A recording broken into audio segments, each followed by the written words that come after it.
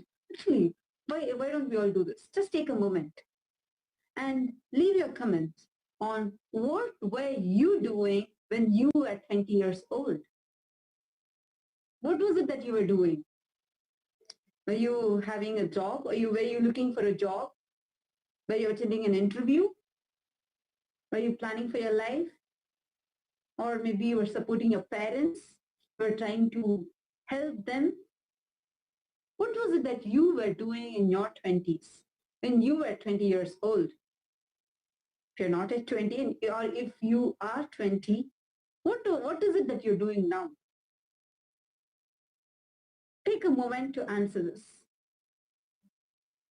Were you looking for, maybe you were getting married, or you were trying to learn what to do, or you're trying to adjust that suddenly you have become 20 and now the whole life is on you, or you're struggling to cope up with like starting your life where you have to be dependent on yourself. What was it that you were doing at your 20s? Just take a moment and leave a comment. And if you want us to read your answers, you can even tweet it with the hashtag Nityananda. Just use the hashtag Nityananda and tweet it. What was it that you were doing in your 20s?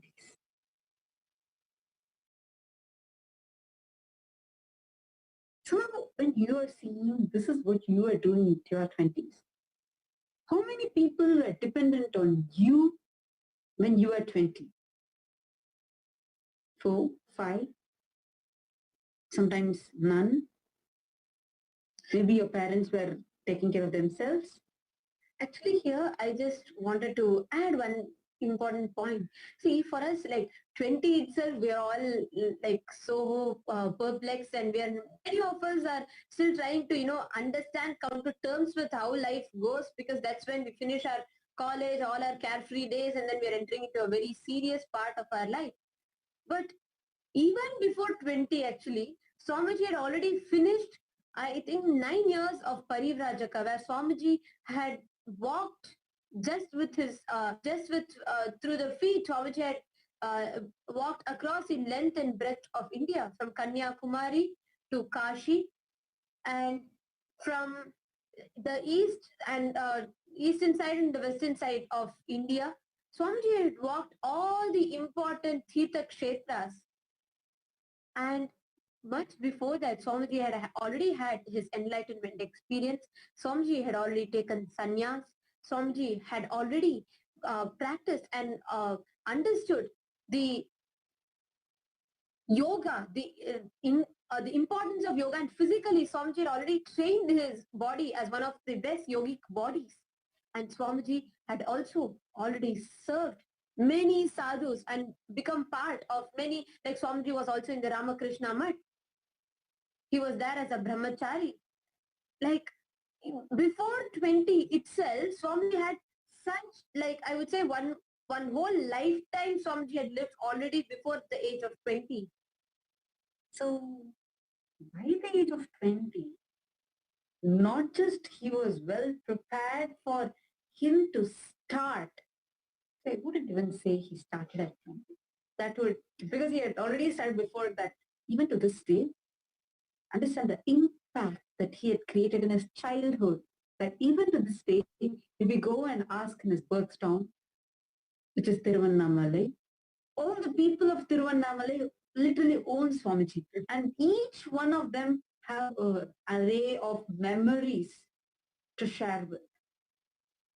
Array of spiritual experiences that they have experienced, that they'll be waiting to share with all of us.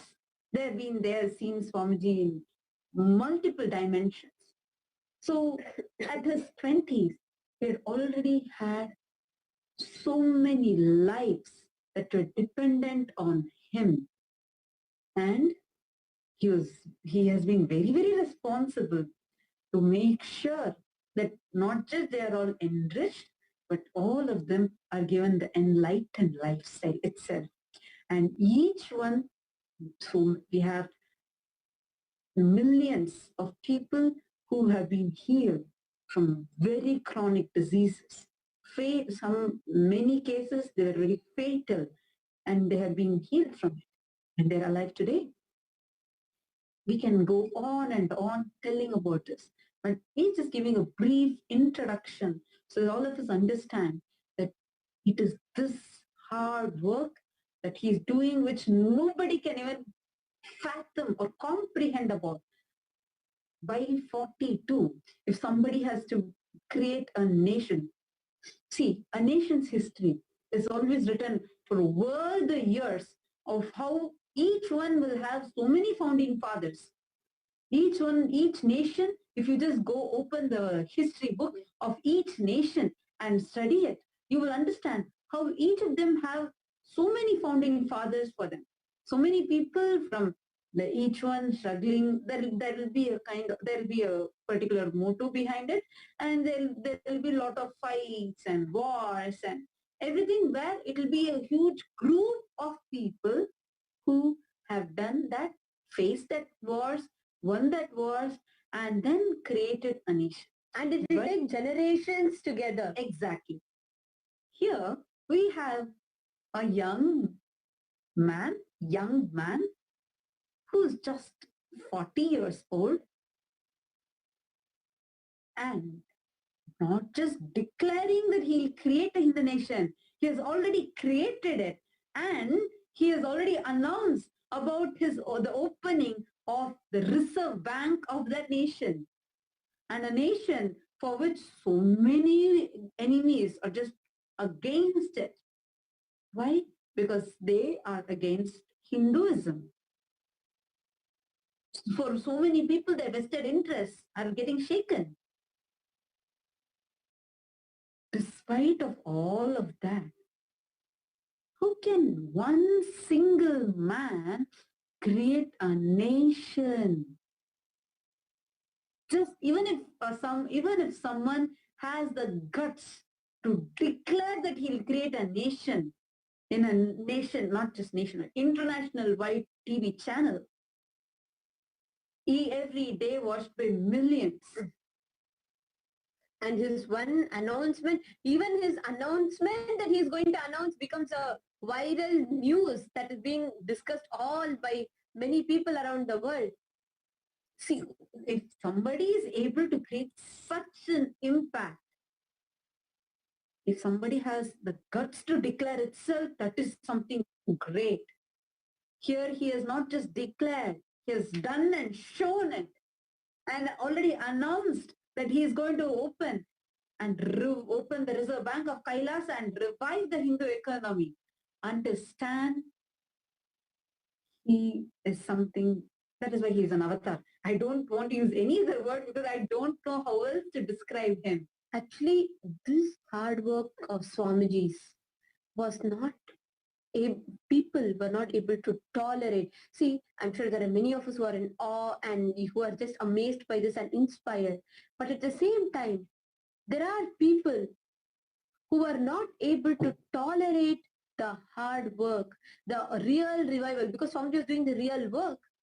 Swamiji was not any easy, carefree person that people visualize. This, see, every time when something amazing has happened in our history, there have always been traitors. There have always been some cheap people who just go to suck out the positive benefits and to destroy and to not let it happen. There have, even in Swamiji's, this, I'm sure we all would understand, if a person is so hardworking and creating a nation by the age of 42, his people are not going to let him do that. And there were so many traitors, so many people who backstabbed in the guise of a devotee who had come, sucked out every time, sucked out so many positivity from the mission and tried to break, tried to destroy. In spite of that, Swamiji had continued. And today, Swamiji has created this whole Kailasa. Understand, sorry, I just wanted to add something here. See, even if somebody tries to do some good, even let's say for a small city, you all know how much character assassination they go through, how much attack happens. Even they will have so many enemies. See, in your life, if you try to do good to something, you would be seeing there are some people who are against it because their vested interests are getting shaken.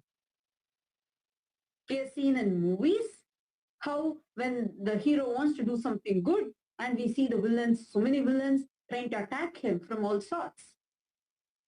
Yes, when we saw the movie, we were like, wow, it's just a movie. But here we are seeing a real life hero who, not just one or two villains, so many villains, when so many of them come and sit in the Adinam, understand, I am a witness to it. She is a witness to it. Our own, I feel, every time I want to even utter the word father, I feel disgusted, but I want all of you to understand. Our own Purvashram biological father, he came in the guise of a devotee, came into the Adinam, tried all his dirty tactics to suck out as much as money as possible. Understand, like this, there have been, over the years, there have been hundreds of terrorizing villains, traitors who have come, who have tried all the best ways they can do to destroy the vision and mission of Swamiji. We all know that the only blackmail that they had, like why the whole persecution started. Most of you might have seen the abusive news, which says about Swamiji in a very abusive way. And people, like especially the Indian media, why they are so against Swamiji? Why are they so, like any small thing also they twist it in all sorts and present it negatively? Do you all know when it started, the first thing it started with, the first blackmail it started with, it was, so the only blackmail was Swamiji has to drop this idea of reviving Hinduism. They said, you just say that you're a secular organization, we will leave you. Don't revive, don't promote Hinduism. Swamiji said, no. They might do anything. They threatened Swamiji at gunpoint. They denied food. For 53 days, they kept him in a prison. Swamiji 6 feet. They kept him in a 4 feet by 3 feet prison. They used to pour ice cold water at the floor, make it very, very cold, and poison food and give it to him. So they denied water, denied food many days. Even what we cook in Adinam and take it and go to Swamiji, they will deny it. Such torture they have done. Understand? All these were video recorded in the CCTV camera. And that is why exactly for those 53 days, they had deleted that footage. They don't have CCTV record. Why will they not have the CCTV record just of those 53 days? Because they know what they are doing to Swamiji is completely illegal. So the entire attack, the whole blackmail, the whole threaten that they were trying to do to Swamiji was just this one blackmail. You leave Hinduism, drop Hinduism and go, we will leave you. Our only problem with you is you are reviving Hinduism. We don't want that. You tell that you will stop promoting Hinduism and you'll become a secular guru, how we have many gurus who are claiming themselves as secular. They just wanted Swamiji to do that. Become a secular person, we will leave you. Swamiji said, no. You may do anything. I know Paramashiva will protect me. And I will revive Hinduism. They denied the freedom of speech to Swamiji. And the first moment he came out, and when he got the freedom of speech, when he came out of the prison, the first satsang that he gives was about freedom. See, actually this whole thing, the whole persecution that has happened to Swamiji, it would take days and days and days to elaborately tell. You all may think, how can one person survive so many? You all need to understand, time and again, it is over a period of time where people come in the guise of devotee. See, it's a very, very cunning. I would like to, because I have been a first-hand witness to the dirty conspiracy of Kulnari Janardhan.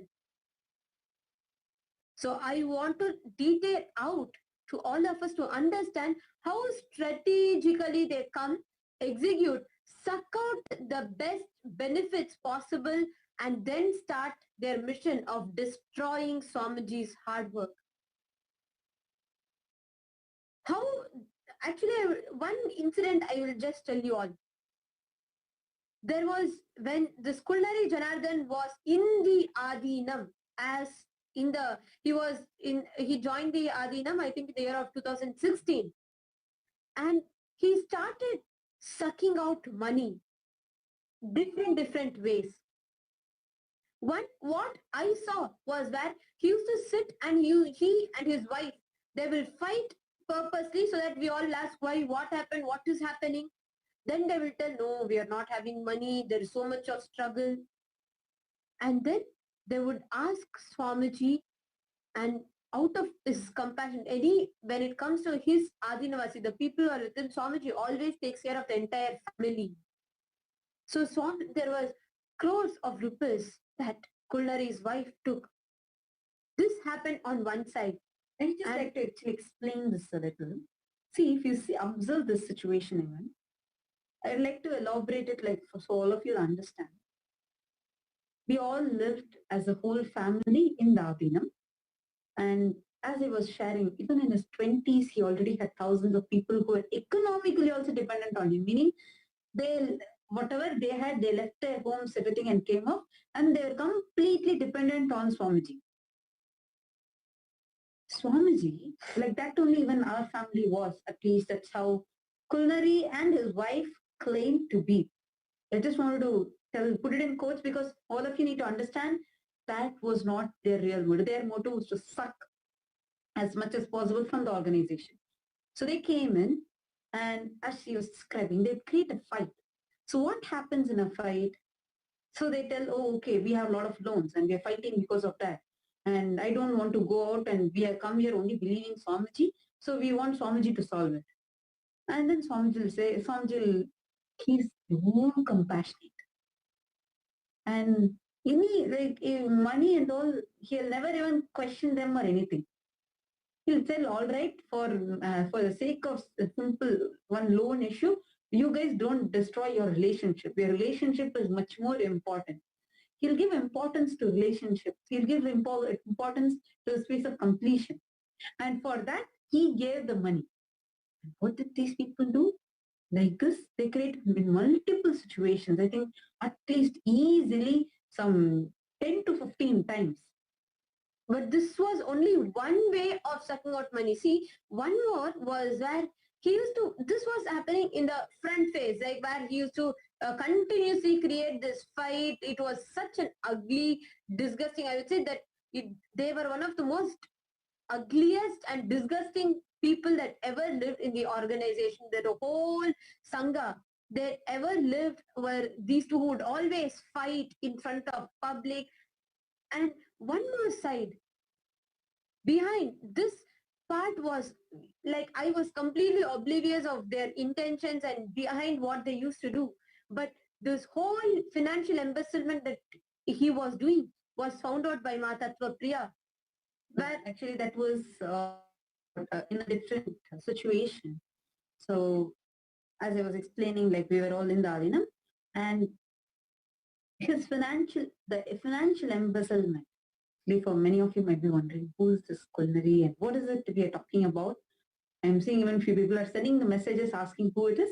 Understand, whom we are talking about, whom we are referring to is, right now there's a huge attack happening on Swamiji and the Sangha, and already one big all women's university and all female monastery complex have been illegally destroyed. Destroyed means even the building has been crushed to ground, and it was illegally done, and over, I think, more than 40 crore worth property, like a lot of silver jewels, golden deities, all of these were illegally stolen away by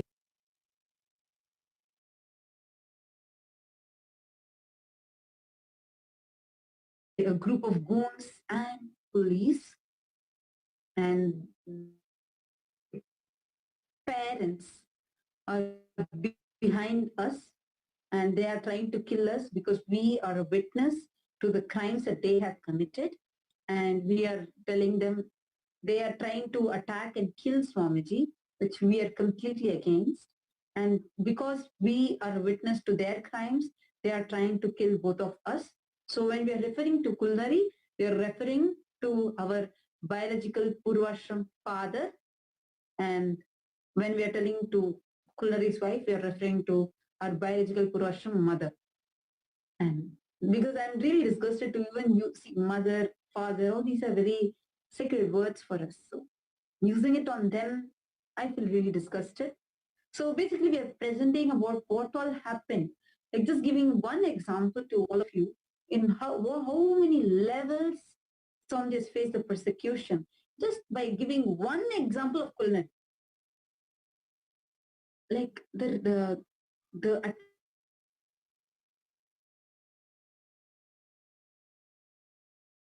who used to be talking to the vendors, like a connecting point between the organization and the vendors. So he used to be managing it, and he used to be talking to them about it, about the rates, everything, negotiating with them. What actually happened was when he had started negotiating with the vendors, dealing the vendors directly, he started to he had a separate Binami account. He will tell a higher price, a high price to the organization, and he will tell, he'll actually not have the right vendors. He'll change the vendors, and he'll have lower grade vendors, meaning he'll tell, see, you deliver just 50% of quality and you take this much commission, and I'll give you this much of amount. He used to create a whole group of vendors who are completely like cheating, like continuously they will be cheating in the quality of products that they're giving. And many vendors will be naive about it because for them they get a lower rate, so they deliver for that. And to the organization, he will tell a huge amount. He will embezzle most of that money and just give a part of it to the vendors. And where this whole money goes, to his Binami account. Only by looking into accounts and see, and the most unfortunate thing is, we have seen, like we both were actually trusting, okay, at least now he used to torture us when we were back in home. He used to torture us, he used to not even be with us in home. He used to stay with his immoral affair that he had, extramarital affair that he had. After having 4 children, he used to be sleeping with so many women. And we have gone through a lot in our childhood. So when we came to Gurukul, when we joined Gurukul, it was a huge relief for us. It felt like an utopia for me, like a new life for me. So when we actually thought, okay, he has now come to Adinam to change and he'll really become a good person. And at least now he may realize his responsibility as a father. He may say, at least now he might start being a good father. No, not just not being a good father. He destroyed that very idea of father that we all had by becoming a demon. And now trying to kill his own daughters. He's behind our lives. And he has announced this in a national news media channel. Still going on, and we are afraid to go back to our home country. We are afraid to go back, and I'm 21. I'm still not able to step out of the place I'm living in, afraid of my life. And actually, when she found out about that financial embezzlement after she had graduated from Gurukul, one day she found out.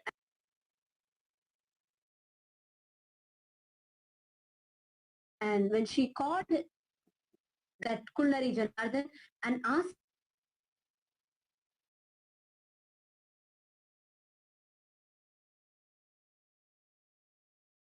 he immediately leave the whole Sangha. Sangha means organization. So I'm going to leave the whole Sangha right now. And while this was happening on one side, which I didn't know, I was in Gujarat. He called me one day on the 1st of November. He called me and he started threatening me to file a false rape charge against Swamiji. This is where I got to know, it came in terms of the reality that he was a conspirator. He was not just, see, even if there's a person who is just a normal, like, who's someone like continuously doing mistakes, it's fine. No, but he was cunning, manipulative, conspirator who was hell-bent on destroying the mission after sucking out the benefits and positivity. He took money, he took contacts, everything. And after that, he came out. And the moment he knew that she had found out about the financial embezzlement, immediately he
and trying to destroy Swamiji and the Sangha. Of course, the hard work, anything you do with hard work will never leave you and go, and Swamiji has proved it by living it and showing to all of us. This has been like the whole way how Swamiji has revived this entire Hinduism. See, understand, as I was sharing, the only thing that they were all attacking Swamiji for, the only blackmail that they were having was, you drop this idea of Hinduism. You like how all these, there are many secular gurus who all will tell that whatever they're telling is secular and they don't promote Hinduism, who even go and declare, oh, this is not from Hinduism, like tell, oh, yoga is not from Hinduism, that is not from Hinduism. They go on talking about being secular and telling, removing the roots of Hinduism from everything and destroying Hinduism through that. They wanted Swamiji to be like that. And for that, they have physically poisoned Swamiji. They've attacked. There has been more than 500 assassination attempts since murder attempts on Swamiji. People, Swamiji in Swamiji's own campus, which Swamiji built out of his hard work for so many years. Swamiji had poured his life, blood, sweat and energy and built it, and people jumped into the campus in the place that he was staying. Swamiji was staying with weapons. This also, I'm just telling you all the degree of attempts that happened. Kullari Janardhan had poisoned Swamiji's food physically. They want, see, when you all, this is something that all of us have always seen, like whether it be in movies or you read books, you hear some epic stories, anything. We've always seen, even if something small, some small good the hero wants to do, there's so many villains waiting to attack him. It is good, like when we see in the movie, we feel so sorry for the hero. We feel like, oh my God, if at all this hero is in real life, I would support him. Why are the others not understanding that he's only wanting to do good? But now, in reality, you all can see. We saw some time ago, we saw the video where in his 20s, he's just going to a temple and there are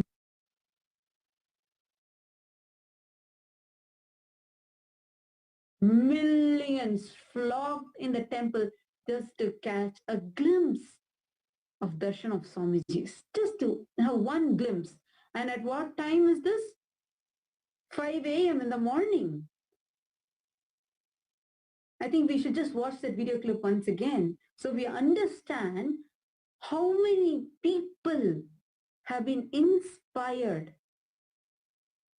just seeing Swamiji, and how many lives were dependent on Swamiji. And at what age? At his 20s. So understand, you all know if you crossed your 20, you would know what you've been doing at 20, how confused you were in your 20s. So many people will not even be clear. And if someone is clear and they're able to even do some startup, if they're successful in their 20s, we feel wowed about them. That time, Swamiji, not just about being successful in what he wanted to accomplish, he had already started building a huge empire, huge nation, and had thousands of people dependent on him. When he was able to do that, when he was doing that, when he had already had thousands of people dependent on him, other people, when they're seeing this, their vested interests start getting shaken. And that is the reason they wanted to attack Swamiji. Understand, if you want good to be done to you, you need to be supporting the good side. You need to be supporting it. They are ruthlessly trying to pull out all the Hindus and trying to pull out all the roots of Hinduism through all possible ways. That is why if you see through all movies, in every advertisements, the concepts that movies promote, and social media, what gets told? Hindu concepts, Hindu ideas, Hindu gurus. In every movie, there will be a scene, especially in Indian movies, there are so many scenes where every movie will carry a scene abusing and trolling Hindu gurus. They want us to hate Hinduism. But Swamiji is very clear that how powerful yesterday he declared that he is back to revive Hinduism.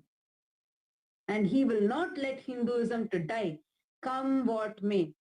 He has proved it and proving it, even though even now his life is a threat. So many, the Indian national media, all the media channels are in open media, they're putting such hateful messages. They're putting such hateful news telling they'll attack Swamiji, they'll kill Swamiji, they'll assassinate him. Actually, if you see, this whole Indian media is like, I have to use the word prostitutes, because they can be bought by anyone easily. Once they will talk about something in some way and then they will twist. Same way, even in Swamiji was persecuted. This Indian media, I should say all media is like that, but Indian media is just one of the most cheapest of its kind, because anyone pays, they can present one, manipulate the truth into anything. This we have seen firsthand in our own experiences, where every day we came, we cried, begged, pleaded, shouted, did all possible ways to tell that we are not kidnapped, we are safe, but just falling for the cheap money that Kulnari Janardhan had given them, and the incident rate. Yes, and just for the cheap TRP rate. They all put our own pictures of the videos where we are saying we are safe and started calling that we are kidnapped. See, this Kulnari Janardhan continuously used his political support, used his political clout and influence, used his media to play the victim card to people. On one side, continuously claiming as if he is a poor, suffering so much. On one more side, calling us as prostitutes, using all 4-letter words against us so cheaply. I think to talk about especially this Kulnari and his cheapness, I think it will take so many days to even explain to all of you the degree of torture that has been done and being going on. I think it's time now that we all will get ready, get prepared to witness, to have the live audience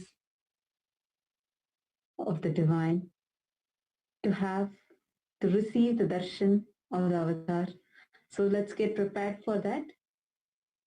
We were just talking about how in his 20s, he had thousands of people all across the globe dependent on him. And now in his 40s, he has already created a nation and has billions who are dependent on him.